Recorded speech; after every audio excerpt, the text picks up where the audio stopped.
नमस्कार। स्वागत है आपका मेरे YouTube चैनल पर। मैं पंडित अंशी शर्मा हृदय रेखा के विभिन्न स्वरूपों को बता रहा हूँ। अभी मैंने आपको पिछले एपिसोड में बताया कि भाई जो रेखाओं की गति है, जो तीन मुख्य रेखा है, आयु रेखा, बुद्धि रेखा, हृदय रेखा, इनके अंदर धनुषाकार होना इनका अनिवार्य है। अगर ये धनुषाकार है तो इसका मतलब व्यक्ति बैलेंस में है जीवन के अंदर, चाहे बुद्धि के अंदर चाहे हृदय के अंदर। परंतु यदि यह रेखा एकदम सीधी हो जाती है तो उसके क्या परिणाम मैंने पिछले एपिसोड में बताए। परंतु कुछ लोगों की हृदय रेखा इस प्रकार से होती है कि यहां से गई और ये सीधी एकदम, यहां पर यदि आप देखेंगे तो हृदय रेखा एकदम सीधी। मैंने बताया कि धनुषाकार ये नियम है, यदि धनुषाकार न होकर के एकदम स्ट्रेट है, एकदम सीधी है, तो वह अपने गुणों को खराब करती है, गुणों के अंदर प्रगति प्रदर्शित नहीं करती। हृदय कैसा? बिल्कुल न किसी की सुनने वाला, बिल्कुल जिद्दी किस्म का, और साथ ही साथ पूरे हाथ को पार कर गई। यहां मैंने पहले बताया कि यहां तक आई तब क्या फल। पूरी रेखा जब पार करके बिल्कुल पहुंच जाए तो बिल्कुल एकदम खराब होती है। न पूजा करता है, न दान पुण्य करता है, न घर के लोगों से मिलजुल करके रहता है, न धर्म की बातें करता है, न शिक्षा की बातें करता है, न ज्ञान की बात करता है। बिल्कुल एकदम अपोजिट, सबकी बात काटने वाला, हृदय से बड़ा कठोर होता है। भाई इसमें ये चीज हो गई, पार चली गई रेखा, तो इसका कारण बता दिया मैंने आपको। परंतु यदि यही रेखा और धनुषाकार होकर के और इस प्रकार से हाथ को पार कर जाए, यानी उसका संपर्क आपके हाथ के पृष्ठ से दूसरे से जाकर संपर्क कर ले, तब क्या होता है? यदि इस प्रकार से आपकी रेखा धनुषाकार होकर के पूरे हाथ को पार करके और यहां पर संपर्क बनाए तो यह बहुत अच्छी बात है, क्योंकि नियम का इसने फॉलो कर लिया कि भाई धनुषाकार भी है, बृहस्पति के अंदर चली गई है, बृहस्पति के सारे गुण इसके अंदर आ गए, बुद्धि भी आ गई, ज्ञान भी आ गया, धर्म भी आ गया, दान भी आ गया, पुण्य भी आ गया, संपत्ति भी आ गई, नाना प्रकार के सुखों से व्यक्ति यहां पर संपन्न होता है। तो बस इसको बहुत सरल भाषा में मैं बता रहा हूं कि यदि इस प्रकार से पार करे तो, और स्ट्रेट पार करे तो। चलिए यहां पर ये मैंने एक प्रवृत्ति बताई आपको। आपकी हृदय रेखा है और हृदय रेखा में आप कई बार देखते होंगे कि यहां जाकर के हृदय रेखा और ये दो मुखी हो गई। ठीक है, ये दो मुखी हृदय रेखा आपको खुल गई यहां पर इस प्रकार से। दो मुखी रेखा के गुणों को बता चुका हूं कि दो मुखी रेखा का होना ही अपने आप में एक वी का ट्रायंगल मान लीजिए, लास्ट में जाकर के वी का चिन्ह मान लीजिए, ये गुणों की प्रवृत्ति या बढ़ोतरी के लिए मानी जाती है। कैसे गुण? बृहस्पति के गुण।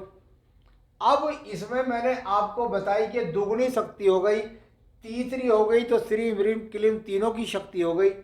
परंतु कई बार देखने में आता है कि ये रेखा इस प्रकार से जाकर के और आपकी आयु रेखा को संबंध बनाती है।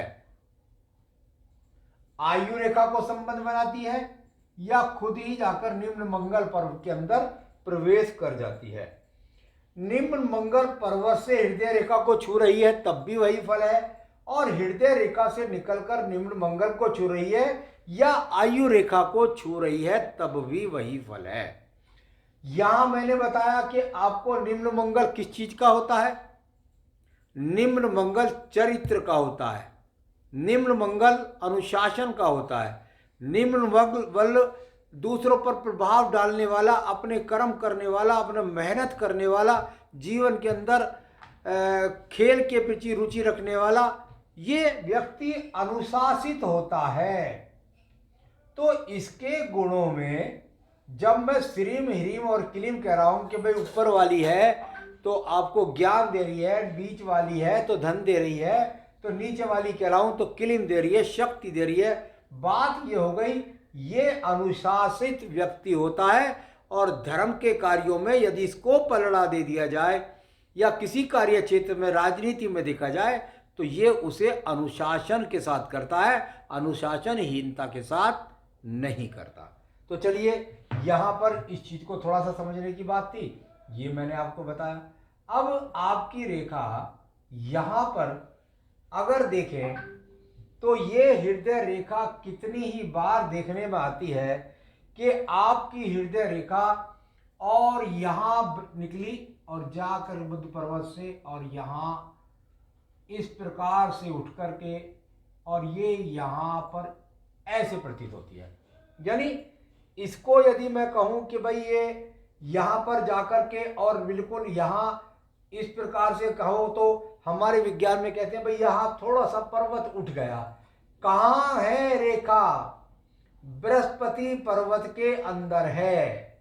यानी व्यक्ति के अंदर जो बृहस्पति कारक हैं उनके द्वारा ऊंचा उठने की प्रवृत्ति, उनके द्वारा अच्छा बहुमत, उनके द्वारा अच्छा ज्ञान, उनके द्वारा अच्छा ध्यान, अच्छी शिक्षा, परिवार को साथ लेने की शक्ति, सारी चीज मिल गई। बस इसमें याद रखें फर्क क्या है।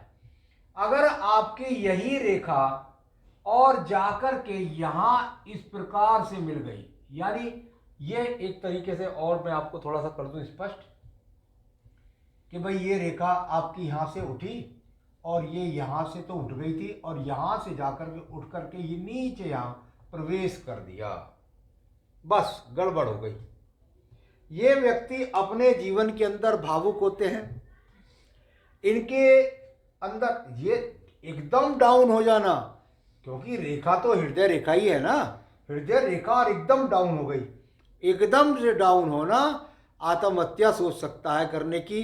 अगर बुद्धि रेखा बहुत ज़्यादा खराब हो, उस पर बुरे बुरे चिन्ह हो, अंगूठा भी बॉल की तरह मोटा हो या इस पर काला तिल हो, तो व्यक्ति हत्यारा भी हो सकता है।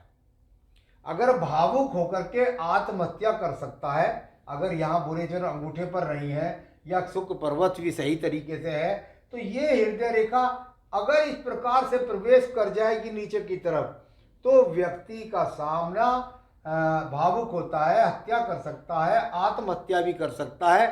ये सारी प्रवृत्ति व्यक्ति के अंदर होती है।